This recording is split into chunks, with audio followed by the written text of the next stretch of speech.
ஒரு காரியம் பார்த்தோம். 1 பேதுரு 5:13.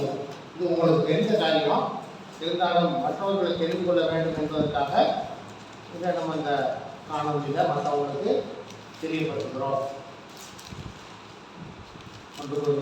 1 பேதுரு 5:13 வாசிங்க.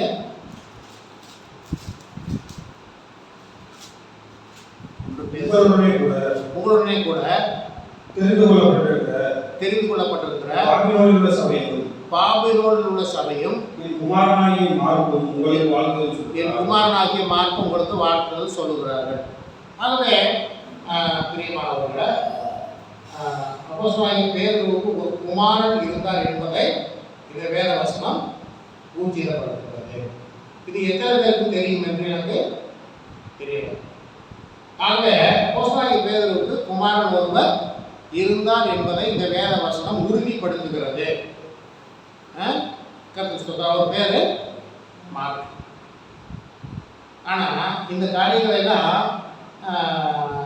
கத்தோலிக்க வேலை எடுத்து பார்த்தா அந்த வேத கருத்துக்களை சொல்லப்பட்டிருக்கிறது. அதை அவங்க மாற்றியதே எல்லாத்தையுமே அப்படின்னா அப்போஸ்தலர் யாரும் கல்யாணம் பண்ணலங்கிற மாதிரியே கொண்டு வந்துருப்பாங்க.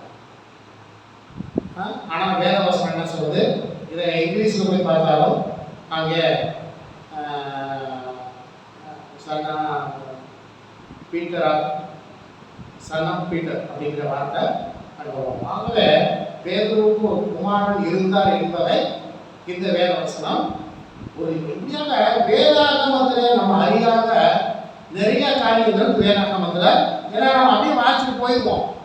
அது என்ன சொல்லப்பட்டிருக்கோம்னா யோசிக்கிறதா கிடையாது, அப்படியே வாசிச்சுட்டு போயிருவோம். சரி,